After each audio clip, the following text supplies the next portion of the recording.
stop scrolling right now. In the next 60 seconds, I'm going to tell you about a day when more people died than during the atomic bombing of Hiroshima and Nagasaki combined. And I guarantee you've never heard of it. 830,000 people dead in 24 hours, not from war, not from disease, not from famine, from the ground beneath their feet, just opening up and swallowing them whole.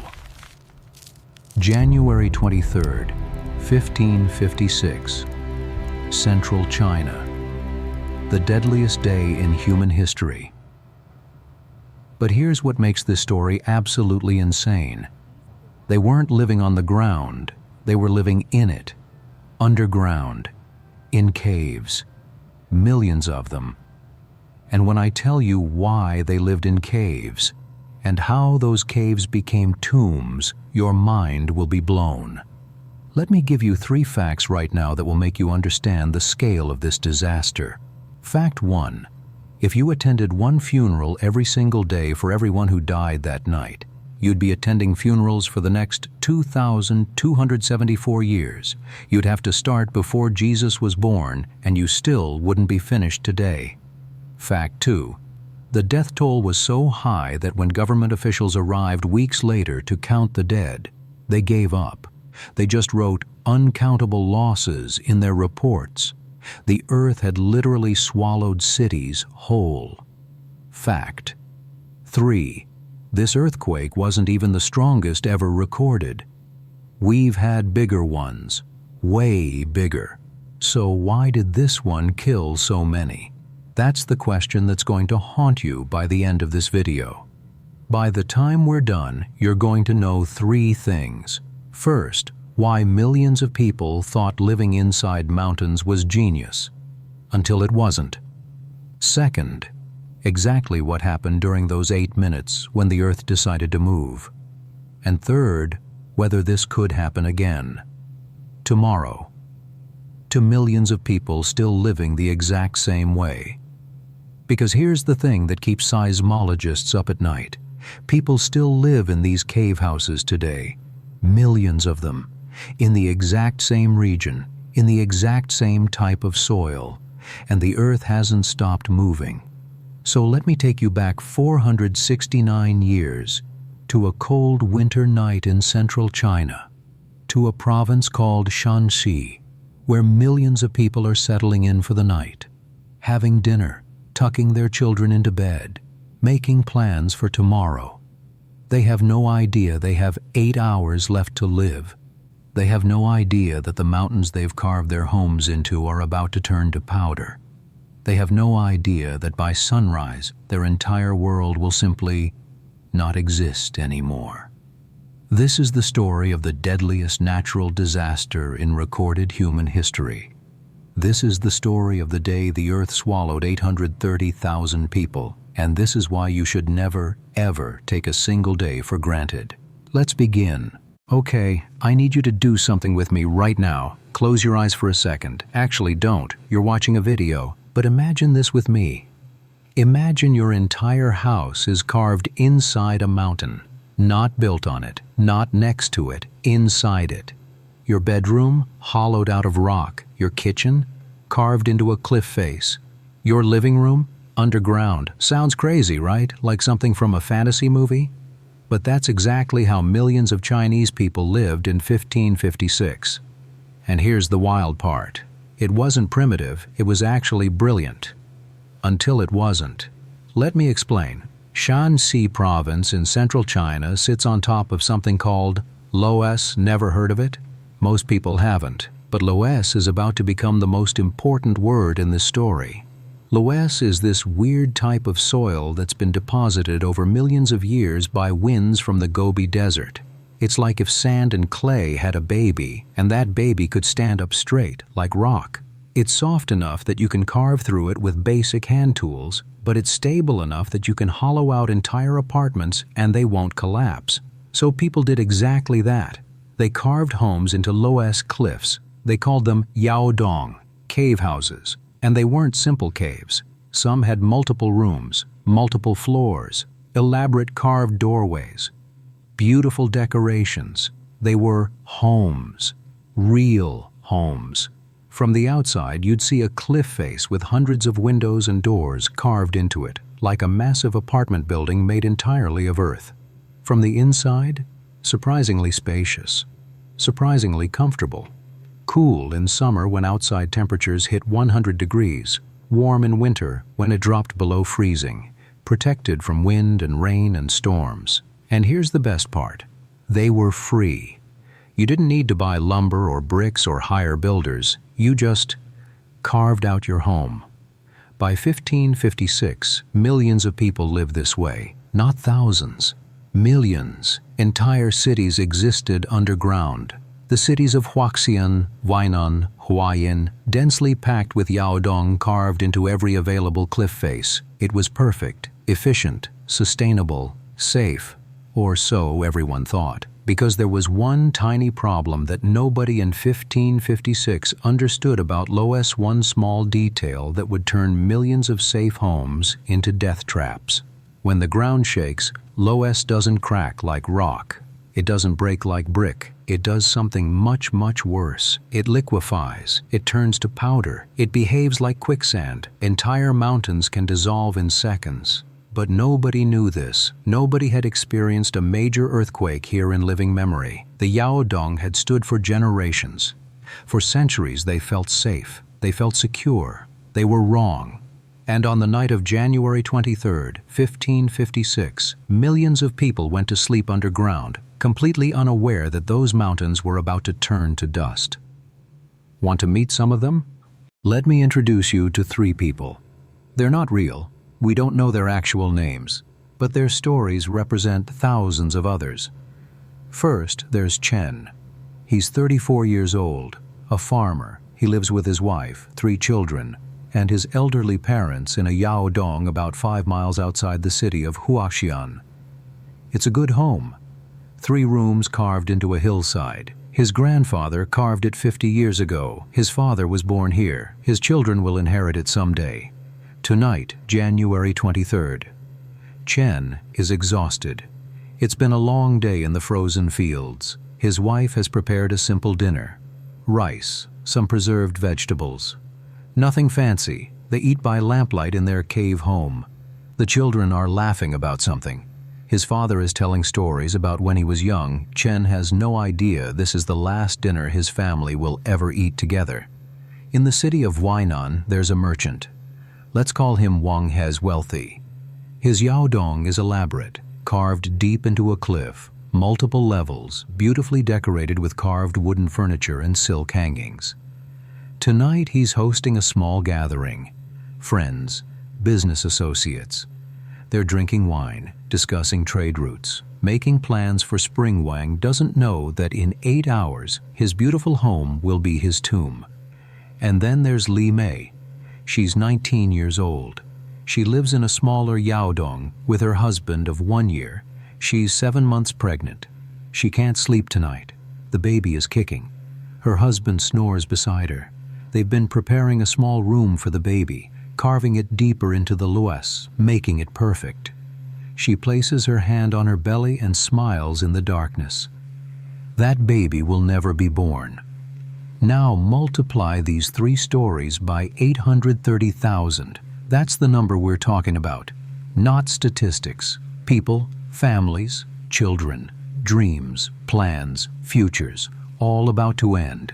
But right now, at 8 p.m. on January 23rd, nobody knows. Across Shaanxi Province, millions of people are doing exactly what you did last night. Having dinner, washing dishes, getting ready for bed. Some are already asleep.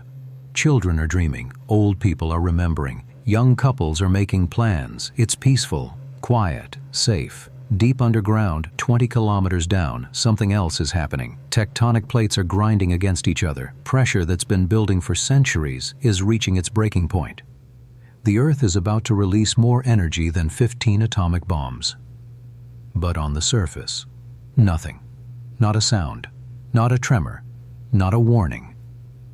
Chen finishes dinner and kisses his children goodnight. Wang's guests leave. and he settles into his bed. Satisfied with the evening, Li Mei finally drifts off to sleep, her hand still on her belly. The time is 11:47 p.m. In 4 hours and 13 minutes, everything changes. Let me show you what happens next. And I'm warning you now, this is going to be hard to hear. 4 a.m. January 24th, 1556. Chen wakes up. Something's wrong. There's a sound. Deep, distant. Like thunder, but underground. Coming from below, his wife stirs beside him. Do you hear that? He does. It's getting louder, closer. In the city, Wang wakes up too. The sound has penetrated even through his thick walls. He sits up in bed, confused. What is that? Li Mei's eyes snap open. The baby has stopped kicking. She places her hand on her belly. Everything is still, too still. The sound is everywhere now. A deep rumble, growing. Like the earth is groaning. Chen gets out of bed. His father appears in the doorway. Something's happening, the old man says. His voice is shaking. The time is 4:03 a.m. And then, the world starts moving. It doesn't shake. It rolls like ocean waves. The ground beneath them is undulating. Up, down, side to side. In Chen's yaodong, dust starts falling from the ceiling, then small chunks, then rocks. His wife screams. His children are crying in the next room. Chen tries to stand, but he can't. The ground is moving too violently. He's thrown against the wall. The sound is deafening, a roar like nothing on earth. This is magnitude 8.0 on the Richter scale, but they don't have that term yet. They don't have words for what's happening. They don't have preparation. They don't have training. They don't even have a concept of earthquakes on this scale. All they know is the earth has decided to move, and they're inside it. Wang is trying to get to his doorway. The traditional wisdom, get to a door frame, but his elaborate yaodong is collapsing around him. The beautiful carved walls are cracking. No, not cracking, dissolving. The solid walls are becoming loose earth, pouring down like sand. He trips, falls, tries to get up, can't. Li Mei and her husband are holding each other. Their small yaodong is shaking so violently that they're being thrown around. The lamp has fallen. It's pitch black. They can't see. They can only hear the roar and feel the movement and taste the dust filling the air. And here's what you need to understand. What makes this different from any other earthquake? The loess isn't behaving like solid ground. It's liquefying. It's turning from stable soil into powder, into quicksand. The mountains aren't just shaking, they're dissolving. Chen's ceiling collapses. Tons of loess. It doesn't fall in chunks. It flows like water, like being buried in sand. He can't breathe. He can't move. He can't scream his wife, his children, his father, all of them, buried in seconds. Now multiply that scene by 830,000. Across the province, it's happening everywhere, all at once. The earth is erasing nearly 1 million people, and it's only been 4 minutes. Most earthquakes last seconds, 10 seconds, 20 seconds, 30 if it's really bad. This one lasts 8 minutes. 8 minutes. Let me put that in perspective. 8 minutes is the length of 2 songs on your playlist. 8 minutes is how long it takes to make breakfast. 8 minutes doesn't sound like a long time, but when the earth is trying to kill you, 8 minutes is an eternity. For 8 minutes, the ground rolls in waves. For 8 minutes, mountains collapse. For 8 minutes, people are being buried alive, and there's nothing anyone can do. Imagine being Chen right now, buried under tons of loess. Not dead, not yet. There's a small air pocket. You can breathe. You can move your arms a little. You can hear muffled sounds, other people screaming, crying, calling for help. You try to dig, but every handful of loose earth you push away, more pours in to replace it. It's like being in an hourglass. The powder is everywhere, in your mouth, in your nose, in your eyes. You call out for your children. No answer. For your wife. No answer. You're alone in the darkness, buried alive, and you know that nobody is coming because everyone else is buried too. That's what's happening right now to hundreds of thousands of people all across the province. But here's what makes it even worse.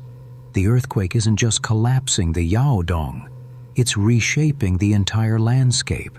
Rivers are changing course. Lakes are draining into newly opened cracks.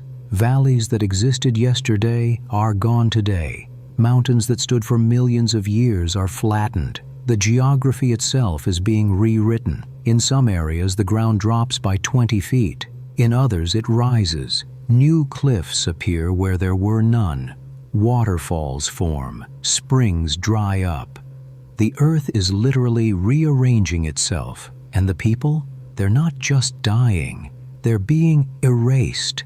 Entire villages are swallowed so completely that later, when survivors try to find where their homes were, they can't.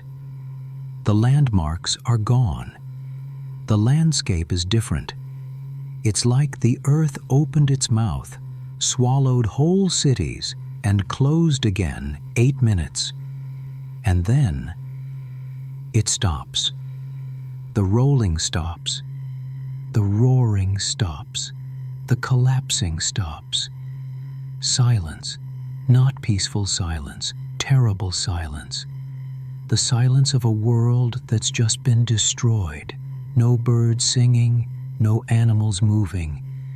Just nothing. Chen is still alive. Barely. Still trapped. Still in darkness. He doesn't know if it's over. He doesn't know if the shaking will start again. All he knows is he can't get out. And the air is running out. Li Mei and her husband, they don't wake up. Their entire section of cliff face sheared off. They died instantly, together. That's mercy compared to what others are experiencing. The sun is starting to rise. It's time to see what's left. And I'm telling you now, you're not ready for this. 830,000 dead. Okay, stop. Let's talk about that number for a second. Because I don't think you really understand what that means. Our brains aren't built to comprehend tragedy on this scale. So let me help you visualize it. If you lined up all 830,000 people who died that night, hand in hand, they would stretch from New York to Los Angeles, twice. That's how many people we're talking about. If you said each of their names out loud, just their names, 1 second each, it would take you 9.6 days without sleeping, without stopping, just saying names. If every person who died that night was represented by a penny, you'd have enough money to buy 2 houses in a major city. That's how many individuals we're talking about. Still not clicking? Let's compare it to disasters. You do know. The atomic bomb dropped on Hiroshima killed 140,000 people. This earthquake killed 6 Hiroshimas in one night. September 11th, 2001. The worst terrorist attack on American soil. 2,977 people died. This earthquake was the equivalent of 279, September 11th, happening simultaneously. The Titanic, one of the most famous disasters in history. 1,500 people died. This earthquake was 553 Titanics, all sinking at once. The Battle of Gettysburg, the bloodiest battle in American history. 7,000 soldiers died. This earthquake was 118 Gettysburgs. Hurricane Katrina, one of the worst natural disasters in modern American history. 1,833 dead.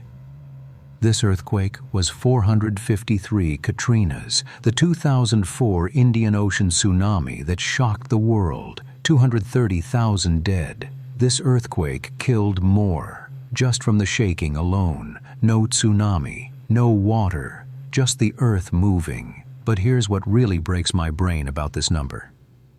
This wasn't the strongest earthquake ever recorded, the 2011 Tohoku earthquake in Japan. Magnitude 9.0, stronger than Shaanxi. It killed 18,000 people. That's terrible. That's tragic. But that's only 2% of what Shaanxi killed. The 1906 San Francisco earthquake, almost identical magnitude, 7.9. It killed 3,000 people. That's 0.36% of Shaanxi's death toll. So what made Shaanxi so deadly? Why did an earthquake that wasn't even the strongest in history become the deadliest by a factor of 10? 3 reasons. And when I tell you what they are, you're going to understand why seismologists are so worried about this happening again. Because all 3 of those factors, they still exist today, right now, in the same place. Millions of people are living in exactly the same conditions that killed 830,000 in 1556. The question isn't if another disaster like this will happen. The question is when. But first, let me show you what that first morning looked like, when the sun rose on a world that no longer existed. Imagine you survived. You were lucky. Maybe you were sleeping outside for some reason. Maybe your yaodong was on the edge of a collapse zone and only partially buried. Maybe you just got incredibly lucky. You wake up. It's dawn. The shaking has stopped, and you look around. The world you went to sleep in doesn't exist anymore. That cliff face that had hundreds of yaodong carved into it, it's gone. Not damaged, not collapsed. Gone. Just a massive pile of yellow-brown loess powder where a mountain used to be. The cities of Huaxian, Huainan, Huayin, you can't even find where they were. The landscape has changed so completely that nothing looks familiar. Rivers that flowed east are now flowing south. Mountains that were landmarks are flattened. The geography itself has been erased. And then you hear it, moaning, crying, screaming. Thousands of voices, muffled, coming from underground. People are still alive down there, trapped, buried, slowly suffocating. Some are completely entombed with no air. Others have small pockets. They can move a little. They can breathe. For now. They're shouting for help. You start digging, with your hands, with sticks, with rocks, with anything. Your hands are bleeding. Your arms are exhausted. You're crying. You're calling out names, your family, your neighbors, your friends. And then you find someone. Their hand. You dig faster. You pull them out. They're alive. You saved them. You go back to dig for more. But there are so many voices, thousands of them, and you're just one person. How do you choose? The loudest voices? The closest? Your family first?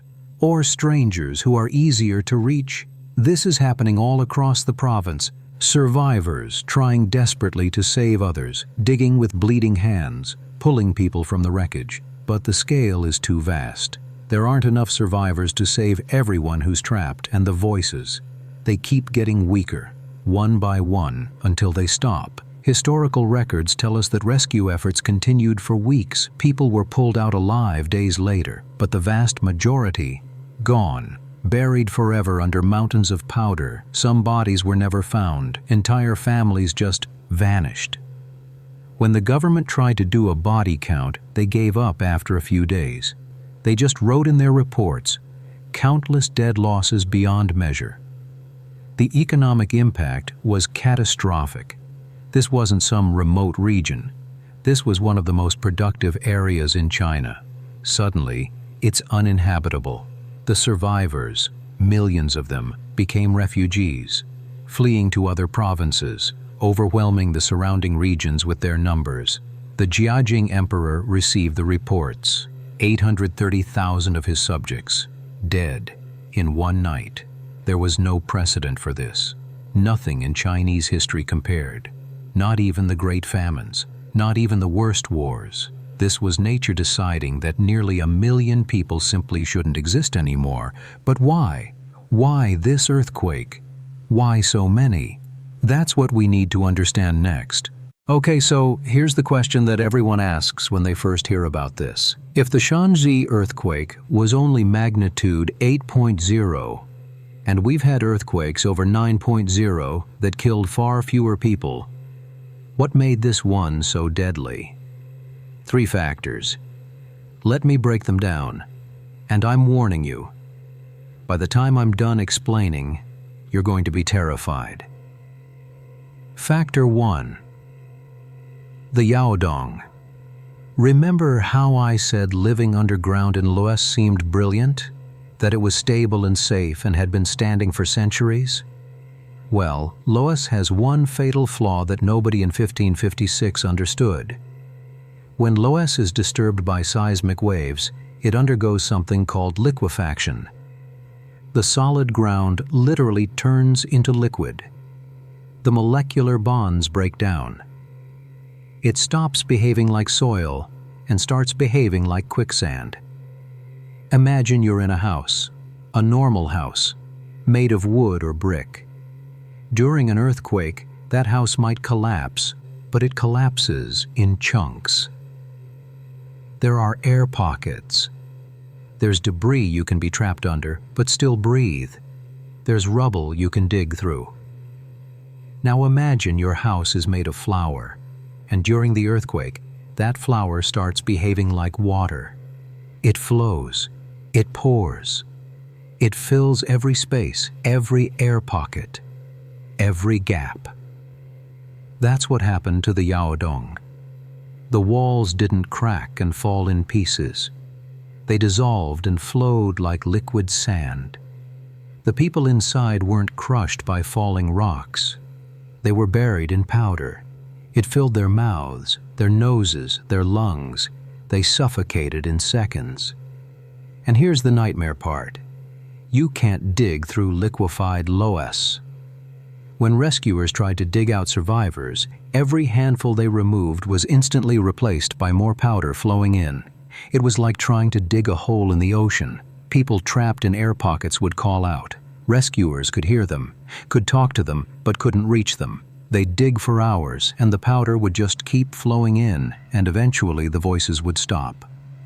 That's factor 1, the unique properties of loess that turned mountains into death traps.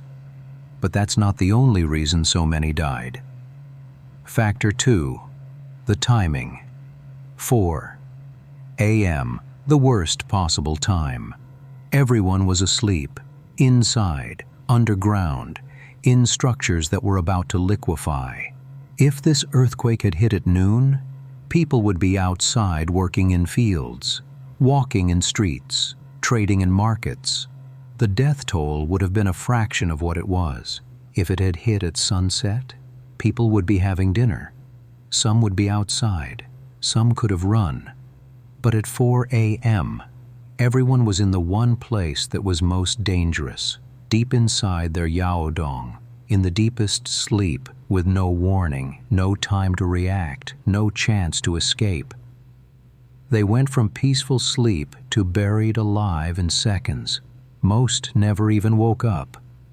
That's factor 2, the timing that caught everyone in the worst possible place.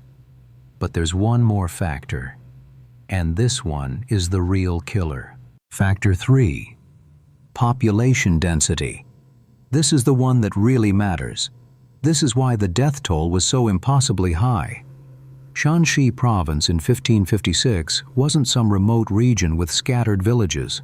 This was one of the most densely populated areas on the entire planet. Millions of people living in close proximity, and not spread out in individual houses across a landscape. They were concentrated, packed into cliff faces. Think about it like this. Imagine a modern apartment building, maybe 100 people live there. Now imagine that entire building collapses during an earthquake tragedy. 100 people dead. Now imagine a cliff face with yaodong carved into it. That cliff might have 500 homes carved into it. That's 500 families, maybe 2,500 people, all in one cliff. Now imagine that cliff liquefies and collapses, 2,500 people, gone, in seconds, from one cliff. And there were hundreds of these cliffs all across the province, all collapsing simultaneously. One mountain could kill 10,000 people, just one mountain. The cities weren't built outward, they were built upward and inward, into the cliffs. So when those cliffs collapsed, the death toll wasn't hundreds, it was tens of thousands from a single geographic location. And here's what really multiplies the tragedy. Because everyone lived underground, there was nowhere to run, no open spaces, no evacuation routes. You were inside a mountain and that mountain was collapsing and there was simply nowhere to go. Compare that to a modern city. During an earthquake, buildings collapse, but there are streets, parks, open areas. You can run outside. Even if your building collapses, the building next to you might not. You have options. In Shaanxi, no options. You were underground. The mountain was liquefying. That was it. This is why the death toll was so high. Not just because of the earthquake, not just because of the loess, not just because of the timing, but because millions of people were living in the world's deadliest housing arrangement during the world's most poorly timed earthquake in soil that had the world's worst properties for seismic activity. It was the perfect storm of catastrophe. 3 factors, all combining, all multiplying each other's effects. The yaodong turned solid ground into quicksand. The timing caught everyone inside. The density meant that each collapse killed thousands instead of dozens. 830,000 dead. Now you understand why. But here's what should keep you up at night. All 3 of those factors still exist today. People still live in yaodong, millions of them. The loess is still there. The population density is even higher now than it was in 1556. The fault line that caused the 1556 earthquake, still active, still building pressure, still getting ready to release energy. It's not a question of if another major earthquake will happen there. It's a question of when and what happens when it does. Let me show you. Let me show you something that's going to either terrify you or fascinate you. Probably both. This is modern-day Shaanxi Province, right now today. See those cliffs? Those are yaodong. Millions of people still live in them. Wait, you're thinking. After what happened in 1556, people still live in cave houses? In the same place? In the same type of soil? Yes, millions of them. Why? Because the same reasons that made yaodong attractive in 1556 are still valid today. They're cheap, they're energy efficient, they're comfortable, and frankly, for many people in rural China, they're the only affordable housing option. But here's the difference. We know what's coming now. Modern seismologists have studied the Weihe Graben, the fault line that caused the 1556 earthquake. They've measured stress accumulation. They've analyzed historical patterns. They've calculated probabilities. And here's what they know. This region experiences a major earthquake, magnitude 7.0 or higher, every 300 to 500 years on average. The last major one? 1556. That was 469 years ago. Do the math. We're overdue. But, and this is important, we're not helpless. We're not the people of 1556 anymore. We have technology, we have knowledge, we have preparation. Modern yaodong and Shaanxi are required to meet earthquake-resistant standards. Reinforced walls using cement and rebar, emergency exits, structural supports. It's not perfect, but it's something. The cities have early warning systems now. Networks of seismometers detect earthquakes the moment they start and send out alerts. People get anywhere from a few seconds to a minute of warning. That's enough time to get outside or take cover. That's enough time to save lives. And most importantly, people are educated. They know what to do. Drop, cover, hold on. Don't run outside during the shaking. Wait until it stops. Be ready for aftershocks. These simple lessons save thousands of lives. So if the 1556 earthquake happened today, same magnitude, same location, same time of night, how many would die? Best estimates from disaster preparedness experts, somewhere between 5,000 and 50,000. Still terrible, still tragic, still heartbreaking. But that's 94% to 99% fewer deaths than 1556. That's tens of thousands of lives saved by knowledge, by preparation, by learning from history. But here's the reality. It's not just Shaanxi at risk. California sits on the San Andreas Fault. Tokyo sits on the Pacific Ring of Fire. Istanbul is overdue for a massive earthquake. Millions of people in these cities go to sleep every night on top of ticking time bombs. We've built our biggest cities on the Earth's most dangerous real estate. The ground is moving. Right now. Always. Plates grinding against each other. Pressure building. Energy accumulating. One day could be tomorrow. Could be in 100 years. That energy will be released. The only question is, will we be ready? Or will we repeat the mistakes of 1556? So what's the lesson here? What are we supposed to take away from the story of 830,000 people who died 469 years ago? Is it that nature is cruel? We already knew that. Is it that we should be afraid of earthquakes? Fear doesn't help, no. The real lesson is something deeper, something that matters right now, today, in your life. Let me tell you what I think about when I think about the people of Shaanxi. They went to bed thinking tomorrow would be just another day. They had plans. Chen was going to work in the fields. Wang was going to finalize that business deal. Li Mei was going to feel her baby kick again. They had futures. Plural. Years of futures stretching out ahead of them. They were wrong. And here's the thing. They couldn't have known. They didn't have seismometers or warning systems or geological surveys. They did everything right based on the information they had. They weren't stupid or careless. They were just unlucky. But you know what? We're all in the same position they were, every single one of us. You went to bed last night thinking you'd wake up this morning. You did. But that wasn't guaranteed. That was luck. You're making plans for next week, next month, next year. But none of those are guaranteed either. I'm not trying to be morbid here. I'm not saying we should live in fear. I'm saying the opposite. The people of Shaanxi didn't know their time was limited. They wasted evenings. They postponed conversations. They assumed there would always be tomorrow. We know better. We know the earth moves.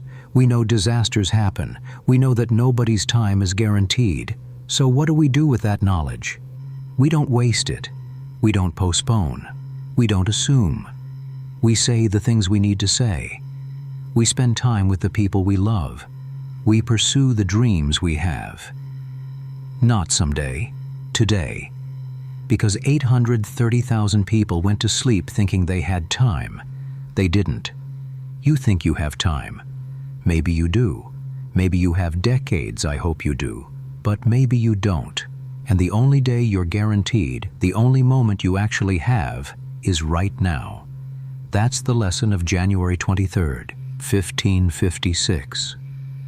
Not that the earth is dangerous, not that we should fear nature, but that every single day is a gift. Every morning you wake up is a victory.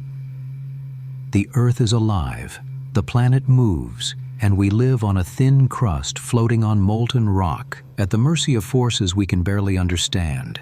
But we also have something the people of 1556 didn't have. We have knowledge. We have preparation. We have each other. We can't stop earthquakes, but we can build better. We can warn faster. We can save lives, and we can make sure that every day we have counts for something. That's how we honor the 830,000 who didn't get another day, by not wasting hours. 830,000 people. If you remember nothing else from this video, remember that number. Not as a statistic, but as 830,000 individual lives. Each one with dreams and fears and plans and love. Chen never taught his son to farm. Wang never finalized that business deal. Li Mei never held her baby. All those futures, all those possibilities, all those tomorrows that would never come, erased in 8 minutes. But their story isn't over. It lives on in every earthquake preparedness drill, in every building code that requires seismic reinforcement, in every early warning system that gives people precious seconds to take cover. Their tragedy taught us lessons that have saved millions of lives since then. When the 2011 Tohoku earthquake hit Japan, early warning systems gave people time to evacuate. Thousands of lives were saved by technology that didn't exist in 1556. When the 1994 Northridge earthquake hit Los Angeles, building codes prevented thousands of structures from collapsing. Those codes were written based on lessons learned from disasters like Shaanxi. Every person saved by modern earthquake preparation is connected to the people who died in Shaanxi. Their deaths weren't meaningless. They taught us what we needed to know. But we have to keep learning. We have to keep preparing, because the earth hasn't stopped moving. Right now, as you're watching this video, tectonic plates are grinding together under California, under Turkey, under Japan, under China. Pressure is building, energy is accumulating. One day, it will be released. When that day comes, will we be ready? Will the buildings stand? Will the warning systems work? Will people know what to do? That depends on whether we learned the lesson of January 23, 1556.